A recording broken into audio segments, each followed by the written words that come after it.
Shalom semua. Tuhan kita yang kita sembah ajaib, Dia berjanji dan Dia melakukan.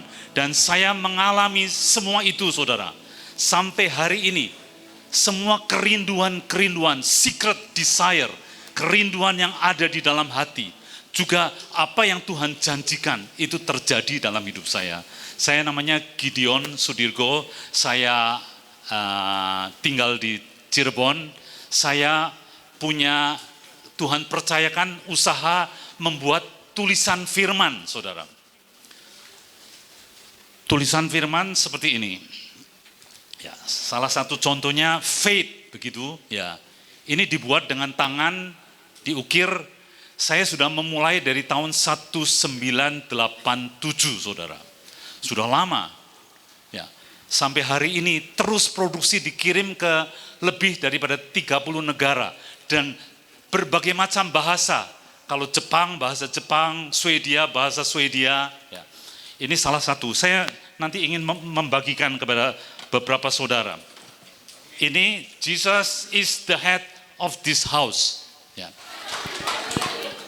Saudara, semua yang saya doakan, ya Tuhan tuh mendengar doa. Dan Tuhan bekerja. Saya kalau di pabrik, saya suka bilang sama bagian keuangan, saya perlu sekian juta, mau pergi kemana?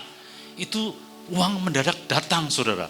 Saya tidak cari uang, sekali lagi saya tidak cari uang.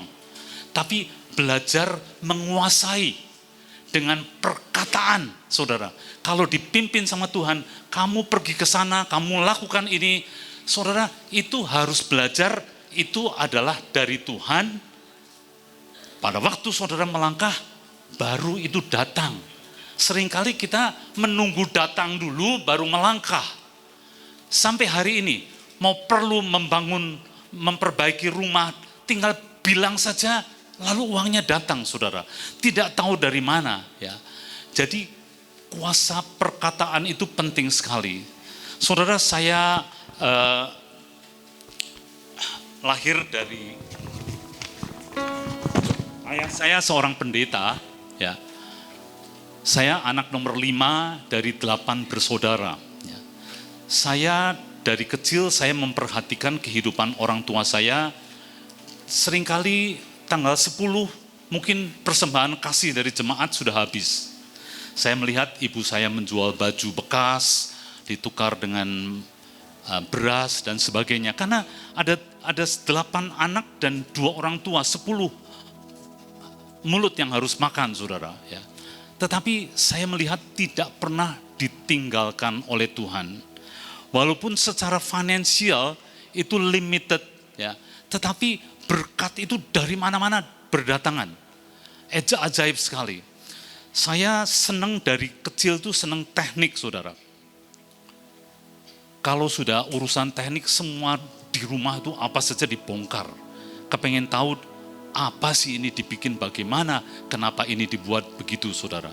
Sampai untuk perlu kunci pas, kunci untuk membuka baut tuh ya.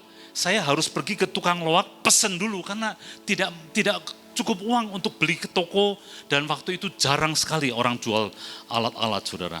Tetapi Tuhan peliharakan dengan ajaib. Saudara, tidak mungkin orang tua saya menyekolahkan saya ke luar negeri, itu tidak mungkin, saudara. Tetapi Tuhan itu Tuhan yang tadi kita nyanyikan, Dia Tuhan yang sangat ajaib. Sedemikian rupa, saya itu pada waktu lulus SMA, saya cuma mendaftar di ITB dan Gajah Mada, saudara. Saya diterima di ITB cuma 3 hari saja, masa persiapan untuk masuk ITB, saya dipanggil, kakak jam 3 pagi, kamu nyanyi Indonesia Raya dari belakang. Saya bilang, tidak bisa kak, sudah kamu tahun depan boleh masuk sini. Tetapi ajaib sekali, saudara.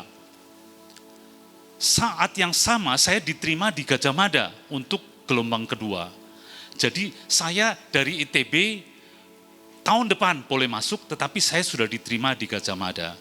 Saya sekolah di sana 1,5 tahun, tetapi bermasalah lagi. Masalahnya apa? Dosennya mogok minta naik gaji tidak dikasih. Jadi 1,5 tahun terkatung-katung. Tetapi saya beritahukan ke saudara, masalah apapun yang ada itu sebetulnya jalan persiapan untuk sesuatu yang lebih besar. Yang percaya katakan. Dari situ saya bisa pergi ke Kanada, sekolah di sana. Saya tinggal 7 tahun di sana, sekolah mechanical engineering, dan sesudah selesai, saya itu punya dorongan untuk pulang ke Indonesia. Itu tahun 77 saya kembali ke Indonesia, dan Tuhan itu tuntun sedemikian rupa, saudara. Jadi yang pertama saya ingin sampaikan kepada saudara, regardless apapun saudara lahir dari keluarga apapun, Tuhan itu bisa pakai. Karena sampai hari ini saya juga terkagum-kagum. Kenapa ya Tuhan tuh memberikan banyak sekali yang saya rindukan itu terjadi, saudara. Kalau dibilang pengusaha, saya saben hari itu sebetulnya cuma bermain saja. Ada mesin baru, mesin yang bisa cepat sekali membuat tulisan firman dan sebagainya, saudara. Itu dimulai dari saya waktu kecil sudah senang urusan teknik. Jadi saudara, keadaan apapun saudara, itu Tuhan itu sanggup mengangkat hidup saudara. Ya. Seperti tadi, keuangan di rumah tidak, tapi ada jalan terus yang Tuhan bukakan sehingga bisa melihat kemuliaan Tuhan turun dalam hidup saya. Jadi pada waktu saya pulang dari Kanada, saya itu mulai bekerja. Karena ada panggilan yang kuat untuk pulang ke Indonesia, saudara. Ini berapa menit lagi? Oke, ya. Saudara, saya pulang, saya bekerja di Bandung, tetapi Tuhan buat sedemikian rupa, itu posisi saya sebagai kepala pabrik di sana, dibikin bosen tinggal di Bandung. Sehingga saya pindah dengan istri saya dan 2 anak, Nike dan Niko, pindah ke Cirebon.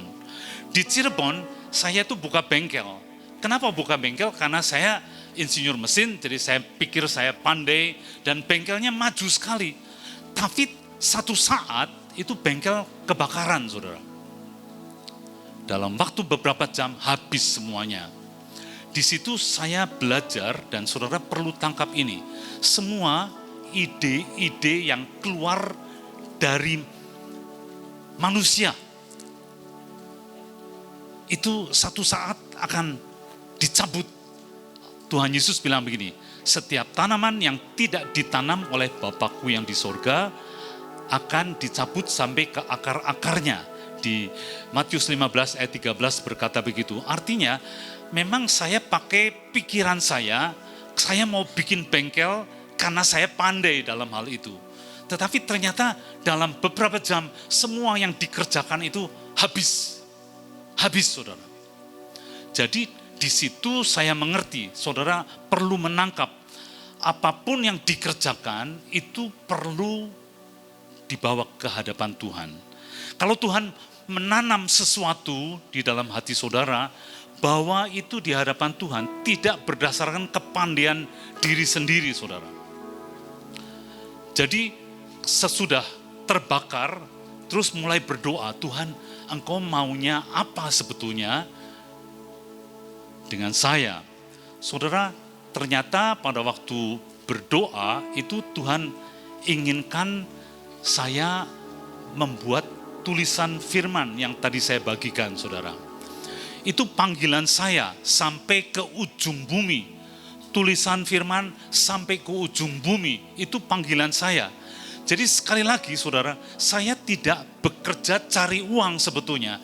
Saya cuma dengar Tuhan bilang apa, dikerjakan dengan sungguh-sungguh, itu uangnya datang sendiri, saudara. Ajaib sekali. Jadi sebetulnya kita itu dipanggil untuk pakai kuasa dari Tuhan yang diturunkan kepada saudara dan saya untuk memakai apapun yang Tuhan berikan dalam hidup saudara, memerintahkan melakukan sesuatu. Saudara, dengan apa yang ditulis di dalam tulisan kayu itu kemana-mana, bahasa macam-macam. termasuk India yang tulisannya pelungker-pelungker itu tidak tahu artinya, ya kita buat untuk mereka. Bagi mereka itu berharga sekali, dipasang di rumah, orang membaca, itu perkataan kehidupan berbicara kepada orang yang datang, saudara. Jadi panggilan saya ternyata ketemunya pada waktu ada kebakaran, saudara. Kebakaran membuat saya, semua usaha yang lain, saya tuh bikin pengering kayu, dijual ke Jepara, ke Jakarta, kemana. Itu semua karena kebakaran dihabisin semua sama Tuhan. Masa-masa di mana apa yang saya pikir untuk baik dikerjakan diganti dengan apa yang Tuhan mau. Perhatikan saudara-saudara, semua itu terjadi ya sebetulnya mulai dari awal.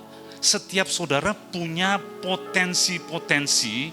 Kalau saya potensi tekniknya tinggi, Tuhan kasih dari kecil urusan semua di rumah tangga saya kerjakan, saudara.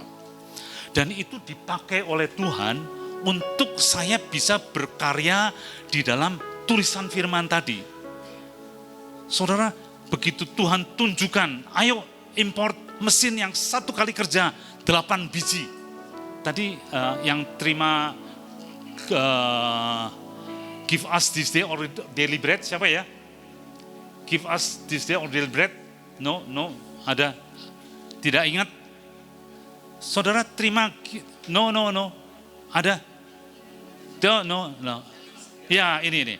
Saudara, ini bisa dikerjakan dalam 8 menit, saya bisa dapat 8 biji, saudara. Tukang ukir memerlukan waktu lama sekali. Tetapi hari-hari ini percepatan sedang terjadi, saudara. Itu perlu dasar-dasar yang awal. Saya bilang sama anak saya laki-laki, tidak boleh mainan game dari kecil, saudara.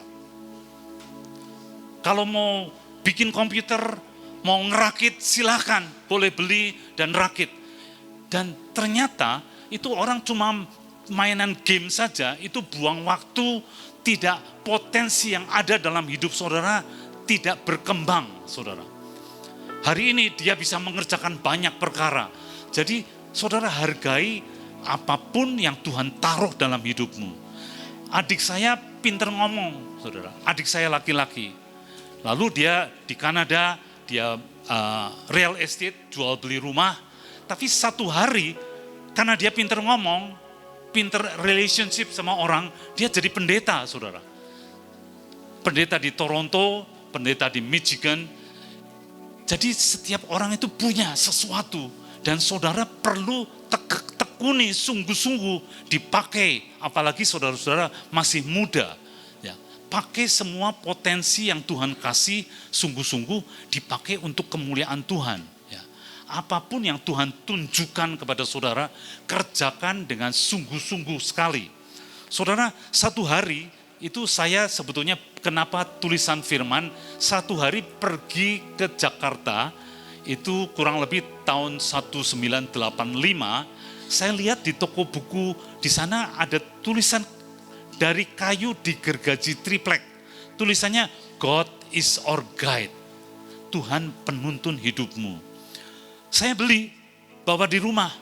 Nah, sementara itu Tuhan tunjukkan karena dari kecil saya senang mengukir, saya bikin yang lebih bagus.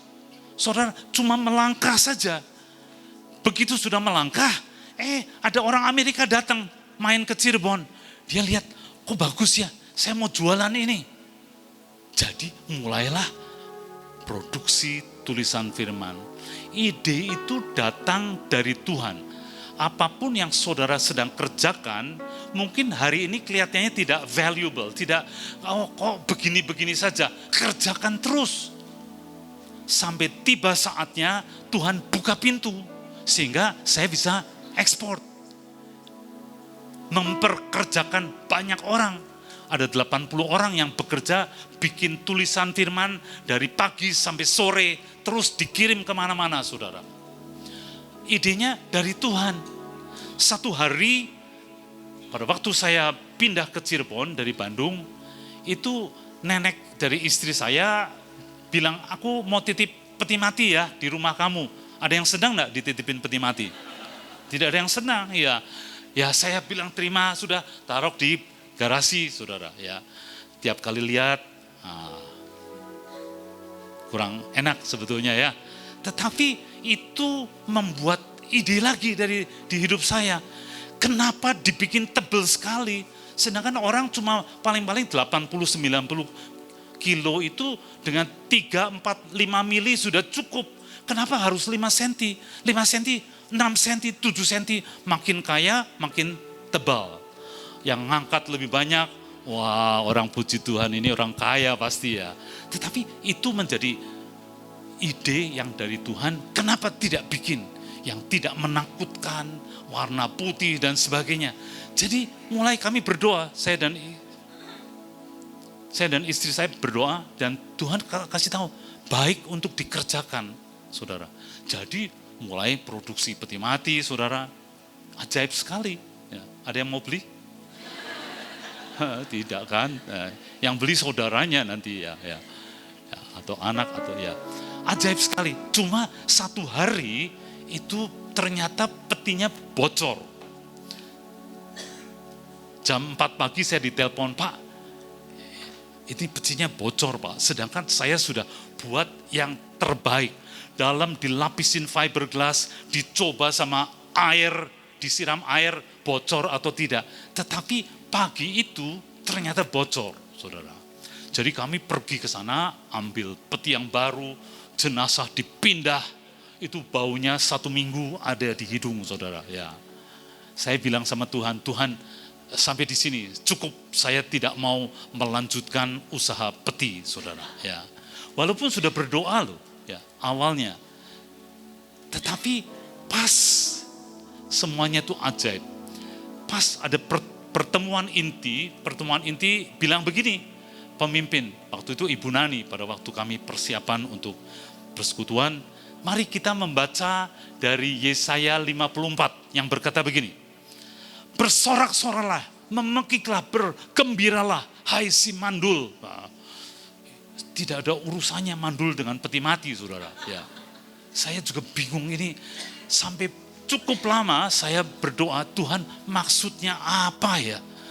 Bersuruh bergembira si mandul. Ternyata sesudah mungkin 20 menit merenungkan, saya baru tahu mandul itu sudah orang menikah, sudah dicoba, gagal. Artinya itu sebetulnya.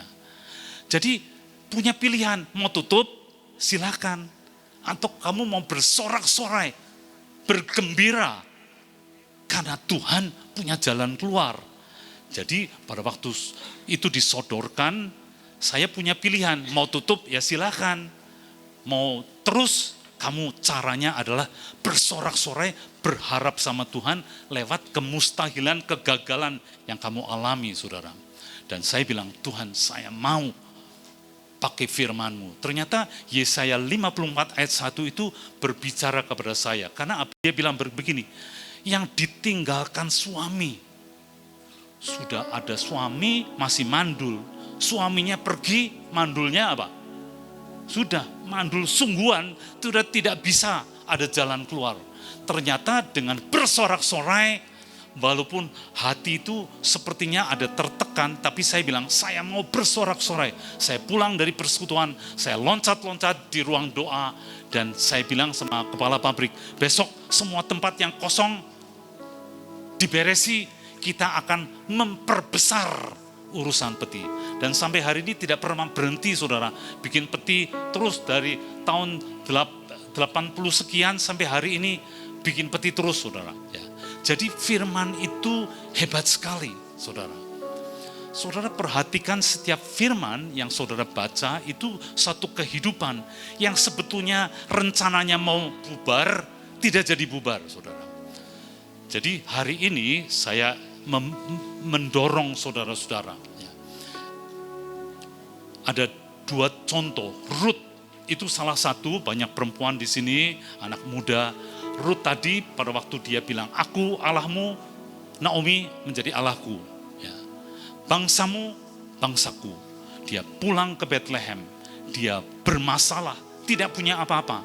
Tapi dia punya ide. Ibu, saya mau memungut jelai di belakang penyabit-penyabit.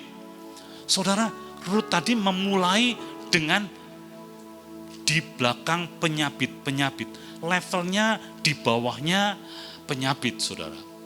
Tetapi dia dalam waktu singkat sekali, dia menjadi owner, menjadi bos istrinya Boas, saudara. Dimulai dengan yang kecil, saudara.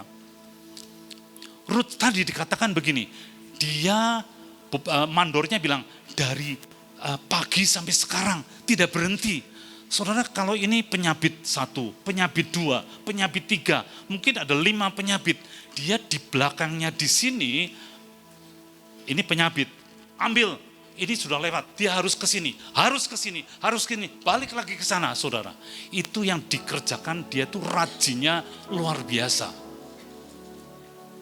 Kalian harus rajin mengerjakan apapun walaupun kelihatannya tidak valuable, tapi dikerjakan dengan sungguh-sungguh. Nanti tiba waktunya, pada waktu hari terakhir dia pulang, dia bilang sama Naomi, besok tidak ada kerjaan mah. Ibunya bisa bilang begini, kamu malam ini pergi ke tempat pengirikan, kamu lakukan ini dan ini dan ini. Semua yang ibu katakan, aku akan lakukan. Dari A sampai Z akan dikerjakan. Saudara, betul besoknya sore dia sudah digandeng sama Boas jadi istrinya Boas. Sampai akhirnya melahirkan Isai, Obed, Isai, Daud dan ya. Jadi perlu sekali, saudara. Ini saya lihat perlu ada kesungguhan terhadap apa yang Tuhan tanam dalam hidup saudara. Saya kalau sudah kerja lupa makan, saudara. Ibu saya harus kasih suapin saya makan pada waktu saya masih muda. Passion terhadap semua yang Tuhan taruh dalam hidup saudara. Perkara-perkara besar akan Tuhan kasih. Yang kedua, Yusuf, saudara. Yusuf tadi dimulai sebetulnya dia masuk ke dalam sumur. Itu penderitaan. Ya, sampai bahkan berseru-seru kakaknya tidak menolong dia. Diangkat, dijual jadi budak belian. Dibeli sama Potifar, saudara.